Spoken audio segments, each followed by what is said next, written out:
Nupi oibisingda wari lizariba agi maikaidagi haijaningbadi siguma thodok haibadi kanagumba amana nangonda hanjan kai hauraklaba chathok chasin tawbada ayet piraklaba kihanba phawhalaklaba natragana any crazy lover amadagi awaba fanglagadi thin thabat tawdana yumgi imung manung marup mapangda haibiyu natragana logi oiba mateng lobiyu ahanbada mayambu Chesam nawasna taram noksari amadi ikai khumnaba uchari mayamda wafam amatang thamjage madudi November thasimadi wari chang naina hapada faraktava khara leire aduna waraubidanaba haijari yariba makai wari thagatnabadi hotnajage ngasi mayamda tahanjagadoriba wari asi Assamda college tamlibi satri amada thokiba thodok amakhakni hojikti wari asi amuk taminarasi mayam sok lising ani kunmathoi August ki tang kunmathoi numidang wairam gi pung mari makai taba swaida Assamgi Lakhimpur district ki manung dalaiba dakwa khana hairiba mafam sida laibi Junali Saikia gi mafamda mahaki chahi kun surabi machanupi Nandita gi kol laklami kaigino hairgadi pung amagi mamangda Nandita gi BA 3rd semester exam loibata ngairi maramasina yumda lakadariba machanupi ngaiduna lairibi Junali mahaki wakhal adu kaigumba amada tauraga machanupi gi kol adu laukhatlami adubu Junali na hairiba kol asina Magi punsida yamna tamthiba nonglei ama purakani haibadi mahakna khanglamde kol asi hek paikhatpaga Nandita gi maikai romdagi awabatana thallaba khonjelda Nandita na ima haina kaubagi khonjel tarami masigi matung kol adu tatkhirami kana amatana takhriba wahi anisidagi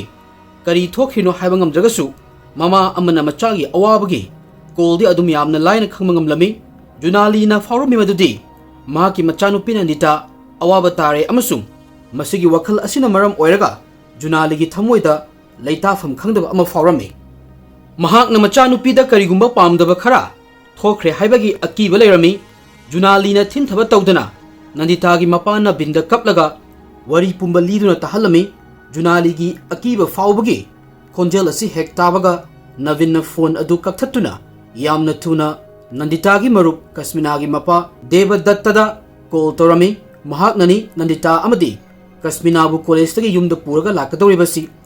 hanjal call torabasu Devadatta na phone paikhalaktawa aduda moigi family shop ta iba machanupa Dipankar da wari loinamak hairami amasung mahakka loinana gari machada Demaji town gi damak laklami mapa macha Nandita na tamliba college asigi damak lakpa haurakpaga Nabin gi machanupa Dipankar da call ama laklami call asida makoibu yamna thuna Demaji hospital da laknaba hairaklami makoi animak Demaji hospital yoroklami mafam asida Devadatta amasung Kasmina soklaga lairamba adu ubada mapa macha anidi gyan manglami phibam asida Nabina Devada kari thodok thokhrage hangba nangdrikanda Devana anikpa khonjelda nungdilgi matamda market ki mai maktada thokhiba yamna kiningai oiba thodok asigi matangda wari liba horoklami hairiba case asina miyoi kaya amana tumina leishanba maru eba issue singda wahang hanganabagi machak ama oheli hairiba wafam asi imung khuding makki yamna maru oi yum aduda machanupi pokera machanupa pokera masigi khetnaba leite hojikti wari asida amuk mai onsalasi 2021 gi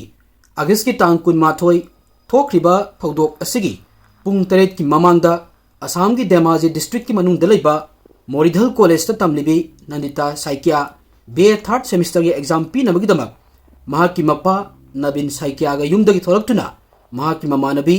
Kasmina Datta gi yumda ahan badalaklami kaigino harigadi mahaki exam asi pung baro makhaidagi hawgadabana maram oiraga Kasmina gi yumda leiraga punna makoi ani revision tawrami pung baro makhai tadrikan mamang sida Kasmina gi mappa Devadattana makoi anibu college ta bike ama tawraga thinbiraklami aduga college manaksimaktada makoi ani asi exam loiba ngaiduna Devadatta leirami tawrakna pung ahumgi matung haibadi pung ahum makhai swaida Nandita amadi Kasmina exam loiraduna college ki mapanda thoraklami Nandita mamada call tawraduna magi exam asi yamna nungai ki lambida kai no khara chara matung yumda hal ani haina haikirami Kasmina na sumapada exam loire makoi lawbala wahaina call tawduna haikirami Devadatta machasing lawba lambida laklami maraksida mahakna makoi anida college canteen da changaga kai chanaba leibano chasallu hairaklami adubu College chaba yaba ahauba amata fangdabana Devadattana Nandita amadi Kasmina makoi anibu puraga College kilometer 3 muk lapna laiba Dimachi town da puduna laklami Assam State Transport Corporation bus stand gi opposite laiba hidak yonba store asigi mamangda Devadattana bike adu khamduna Kasmina amasung Nandita kumhalame Machanupi Kasmina da lupa chani chapi amasu pirami moina apamba kaygumba ama chana bagidamak aduga Devadattadi bike adu park to balaklami Devana bike asi park to na busy oirikanchida nupa ama scooty dagi kumtharaga magi maikai tamna laklami amasung ikhang khanghaudana nupa asina thangna Devada attack toroklami Devagi yet thangba khut asi nupa asina sokhallaba matung mahaki makokta amuk attack toroklami adubu makokta helmet yawbanina thang aduna thoraktuna Devagi thabak manungda changkhirami thang na panbagi soktuna I taduna lairiba mapana kana laropagi khonjel tabada Kasmina yamna thuna mapagi manakta charaklami adubu Kasmina mapagi hek manak yoroppaga nupa asina amuk Kasmina gi kokta thangna amuk attack toroklami nupa asigi attack asi kanman khibana Kasmina mikup amada mayam ama thoktuna laimaida haithakirami hojikchu attacker nupa asi leppa leiramde Devadattabu kannaba Kasmina ga loina lakliba Nandita dadi amuk hena minung silaituna attack torami nupa asina Nandita gi thabak amasung makokta ahumlak attack torami attacker asigi angawba manda mong matau asi uraga akibana pik thalaba Nandita mahakpu ngakpinaba yamna kana haizarami adubu nupa asigi makoki amasung wakalda pattabana pik thalame kaigino hairaga di Nandita na hanjan haizarabasu nupa asina magi wa adu tadana amuk hanna Nandita da nupa asina yamna kana anirak attack amuk torami maramasina Nandita su mayam ama thoktuna market mayagi lambi sida haitharaklami sorok mayai da thokiba second kharagi oiba yamna tamthiba thodok asina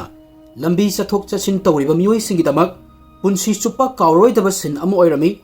laimai da taduna lairiba Devadattana ariba thona puthoktuna lambi gi nakanda tariba nung achobo ama khungatuna attacker asibu attack thonaba laklami adabu attacker asina pairiba thang asi hairaduna kaigumba aigi inakta changsalaknabu hotnaragadi nangi thawai logani hairami wafam asida Devadattana kiraduna thanglamba khongthang adu leplami mafam aduda leiramba miyam aduna thodok asi thoklaba matungda upai ama tawraga attacker asibu fanabagidamak mahaki maikei tamna lakpa hawrami miyam adu ubada masagi thawai kanjanaba attacker nupa asi mafam adu thadoktuna chenba hawrami nupa asi thodok thokfamdagi chenkraba matungda mafam asida tilamba miyamgi maraktagi mioi kharana yamna thuna ambulance kaukirami amasung thodok asigi mathangda police ta pau pikhirami masigi matungda asokpa makhoi ahumsi treatment tawnabagidamak Dhemaji civil hospital da puraklami laibak fa bahaigadra Deva amasung Kasmina gi asokpa yamna serious oiramde maramasina makoi anidi yamna thuna discharge tawrami adubu Nandita gi phibam fatlamde police na thokriba thodok asigi matangda akupa warol khangnabagidamak Dhemaji police station da Deva bu kaurami aduga magi statement pihalami amusung recording su tawrami Nandita gi mapana binna mahaki loinabi junali da call tawduna machanupi da thokriba yamna kiningai oiba thodok asigi matangda haiduna mahaksu Dhemaji civil hospital da laknaba haikirami yamna thuna machega loinana hospital da lakiba junalina ayukta yamna fazana harauta yamna chatkiba machanupibu phibam masida ugani haibasi mahakna kaidawnungda thajarude matamgi matung inna Nandita gi phibamsu sokchanba helakpadagi Dibrugarh da laiba Brahmaputra hospital da shift tawba tarami hospital asida ICU da leirami hojikti Nandita coma da leirami doctor sing mahakpu yengsinna lei adabu nungaitaba thodok asi thokraba matung numit marini leiraga haibadi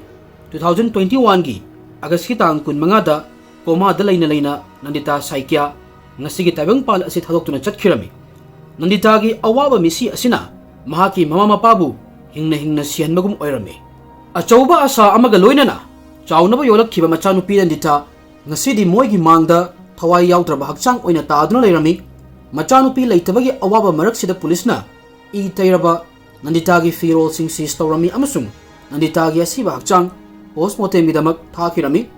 postmortem gi report laklami masigi manungda yauriba akupa warol sing asina miyambu amuk hena nungai halamde Nandita gi thabakta yamna thina sokpa mafam kaya ama leirami mahaki pambom gi saru asi fazana tatlami masigi sumathakta magi makokta centimeter mari mapan amadi tramathoi sangba asokpa sing asina mahakpu koma da la henduna nandita sibagi maram oirami hojikti yamna kiniyang oiba thodok thokkiba numit asida amuk hangana yengsi 2021 gi August ki tang kun mathoi gi midang wairam pung mari makhai muk taba swaida Assam State Transport Corporation gi bus stand gi manak tleiba hotel Amis Hotel da hanadagi famduna leiba SI Anil Sharma miyamna lawbagi makol tarami phigam masida SI Anil miyamna law khongbagi makol tariba mafam adomda lakpa horami talaksida DSP Rasmi Rekha Sharma gi ko laklami mahangna SI Anil bu manak nakpada leiba police ki kentil da lakna hairami SI Anil kentil da yoroklami amadi DSP Rasmi na mahakpu gari da famhanduna punna makoi ani thodok thofum da laklami mafam ase yorklaba matung da leiramliba sin ase ubada police phawba akiba ama phawrami mafam ase da miyoi kaya amana makhutta khuchu kulai chaina chingba payaduna miyoi ama wa hawba mafam amada miyamna question duna leibadu urami makhutta thang pairiba hangampal machugi t-shirt ama letliba nupa asini Devadatta Kasmina amasung nanditabu hatlagi matagum thangni yalamaga chenkhibadu mamitta ashawbagi mami amadi thamoida yamna chakpa pendaba amaga loinana nupa asina lawrami madudi aigi punsibu laikha ta hankiba nupi asibuni aina hatkribasi nandita amadi magi imungna aingoda badnam kaya amapi nandita da aina kayar hanna gyan tahali amadi makong phawo paihi adabu mahak gyan taw haibeyaramde maramasina mahakpu aina hatpani hairami SI Anil Sharma mi mayam tiliba mafam adu hek yawbaga attacker nupa asi ubaga mahakna masak khanglami maramdi nupa asi magi yumgi manaktagini thinthaba tawdana police ki force na wa hawriba napi mongsong adubu fencing tawriba adugi manakta laklami aduga surrender tawnaba hairami hairiba phigam asi pung khara chathaduna lerami adubu mamai thangda nupa asina thangdu langthokiduna police ta surrender tawrami police na nupa asi faraba matungda ahanbada BCB Care Hospital da purami mafam sida basic oiba medical checkup tawraba matung police station da puduna laklami mafam asida tairaba nupa asigi t-shirt amadi phone police na lawsalami hairiba thodok ase reporter amana hobudagi loyo fawo record tawrami record asida attacker nupa asigi confession haibadi magi oiba wari su yawri hairiba video ase internet da viral oirami nakal amaromdana thodok thokliba numitsigi midang wairam pung tareta Devadatta amadi Kasmina hospital dagi discharge tawrami masigi matung Demaji police station da chatuna FIR ama palami police na mapa machagi statement record tawrami amasung thodok thofam da puduna laklami mafam asidagi nanita gi phone library card amasung Devadatta gi helmet seize tawrami adabu police na attacker nupa asi kanano kamaina tawbano haiduna wahang pahang tawa horakpada police singi gyan manglami kaigino haigadi nupa asi atai kana sunate nanditana tamliba college asigi librarian haibadi library da thabak tawu nupa Rintu Sharma oirami mihat asigi horak famsu college sidagi oirami mafam asidagi ngasigi wari sigi horak famsu oirami sok lising ani kunda Moridhal college ki girls hostel da lainabagi allotment fanglaba matung Nandita Saikia college ki library da library card semnaba chatlami mafam asida hawkiba chahi mari dagi librarian gi post thabak tawraga leiba masagi chahi kunthra suraba Rintu Sharma satra mayamgi library card issue tawraga leirami nandita ahanba oina Rintu Sharma da card issue tawhanaba chatlami mafam sida Rintu nandita gi fazaba hek ubaga masada attraction ama fawrami hairiba attraction asi chumnagi wahaina haiba khak oiramde Rintu nandita gi fazabada angawbu nupa haibado oirami hojikti Rintu nungsibada ngawrba nupa amagum nandita gi maningda koini inaba hawrami mahakna matam su yengde mafam amadi fiyam su yengde Rintuna nandita bu hek uba mafamda wari tawnaba hotnarami masigi mawong matawsida nandita tawfam khanglamde amadi Rintuna kari hainingino haibasu nandita na khanglami maram asina nandita na ahanba mikuptagi yamna mahek singna Rintuda wari watai tawba interest laite hairami adubu Rintuna angawba amagum nandita gi matung inaba leplamde masigi sumathakta nandita da mahakal lohonga se haina foba propose tawrami nandita na Rintugi proposal offer kudimak reject tawbata natana mangondagi yamna lapna leinabagi damak fawba warning tawrami lairik laisuda thawai yawzabi nandita magi punsi amasung career gi matangda yamna chawba manglan ama sagatlami maram asina nandita gi ayamba focus lairik laisu thambada thamlami mahakna khalami madudi rintugi mong matausi mahangna ignore tawragadi nongma natraga nongmadi waraktana amadi talaktana tok sakhini khalami rintu sharma library staff ama oibana satra khudingmakki personal information check toba ngamlami hairiba personal record asidagi rintu na nandita gi phone number lakhoktuna maga lohongnaba personal message ama nandita da tharami hairiba message asigi paukhum nandita gi maikhaidagi fanglaktabaduda paukhum fangnabagi damak rintu hanjan hanjan nandita gi number da call torami hanjan hanjal call tawsalakpasida peladuna nandita na number asi block torami adubu rintu i lepa leiramde nandita gi record tagi fangba yumgi address da rintu magi matai magaloinana nandita ga yum panbagi wari watai hawdokpa laklami nandita gi mama mapana yamna fazaba mawongda nandita hawzik lohong khongdongbagi matam yamna wati larik aisu tambada oina focus tawkhisnu hairaga rintu gi proposal asi reject torami reject torokpa asida rintu yamna ningba kairami amadi magi igoda yamna hurt torami matam sidagi rintu nandita gi mathakta laman khumnabagi wakal magi thamoida sagatpa hawrami 2021 gi April thada Kasmina amasung nandita college tagi hostel da halakpa matam sida lambida nandita bu khamaga ki halami kamaya no hairagadi kaigumba aina kaubada laktaba taragadi force oina farga pugari natragana hatkani adubu rintu ki hanba asida nandita na kaimta thausadaba asida rintu nandita bu hatlagi haina chapchana khalami amasung nandita hatpagi numitchi rintu na 2021 gi August ki tang kun mathoi se choose torami numitsi ayuk pung tara makhaimuk taba swaida rintu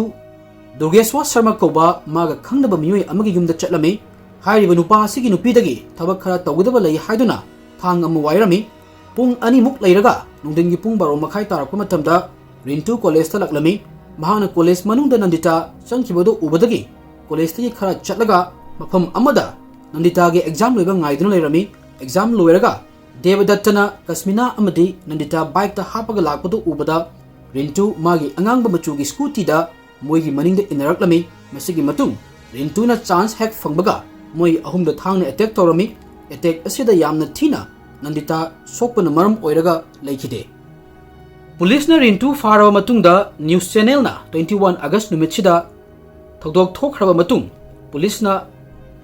rintu bu fadrikana nanghoba footage asi evidence oina lawrami hairiba footage asida kanagumba amagi pressure amata yauduna Rintuna magi confession miyam da haibagi recording su yaurami masiga loirana nandita gi tairaba rintugi t-shirt thang Devadatta amasung Kasmina gi statement evidence oina lauduna police na rintugi mathakta nandita mihat ki charge sheet file torami masigi matung sahi mari leiraga mamai thangda 2025 ki August ki tang kunda district and session court na Rintu Sharma section 324 section 307 amasung Section 302 gi makhada mara leire lauduna farsi toraga hatpagi dandi lauthoklami masigi su mathakta state government na nandita gi mama mapa Devadatta amasung Kasmina da victim compensation scheme gi makhada compensation pinabasu court na order torami hairiba case asina nungsiba amasung apamba ani gi khetnaba khangdaba miwei singda para ama tambiri kaidaunungda nungsiba haibasi ai khakini haibi yaroi kanagumba amada nangna nungsi hairubada yaraktragadi madu yaraktre haina khangadabani kaidaunungda mana yaraktriba asina nangonda ikaiba piba challenge tawani haina lobagi mahutta miyoi amana lawrakpa decision ni haina kandokpa tamgadabani nandita gi case asina ikoi mayamda khangali madudi kanagumba amada nungsi pami hairubada yaraktraba matamda miyoi adugi answer adu appreciate tawba tamgadabani sumaina khandokpa tamba haibasi nupa oibasingi character gi achoba exam ama pibagumani amadi masi nupa ama oibagi asengba magunsu oiribani nupi oibisingda wari lizariba agi maikhaidagi haijaningbadi siguma thodok haibadi kanagumba amana nangonda hanjan hanjan kai hawraklaba chathok chasin tawbada ayet piraklaba kihanba phawhalaklaba natragana any crazy lover amadagi awaba fanglagadi tin thabat tawdana yumgi imung manung marup mapangda haibiyu natragana logi oiba mateng lobiyu hujiki matamda khwaidagi maru oiba security si awareness ni maramasina noigi pendaba phongdokpa haibasi noigi asonma nate masina aikoi mayamgi punsibu secure oina thamnaba ahanba khongthang amani masini mayam ngasi aigi wari asi nungai te takpiramu mathangi warida amuk thengnarasi mayam ngasi gidi matang asida kainarasi thank you everyone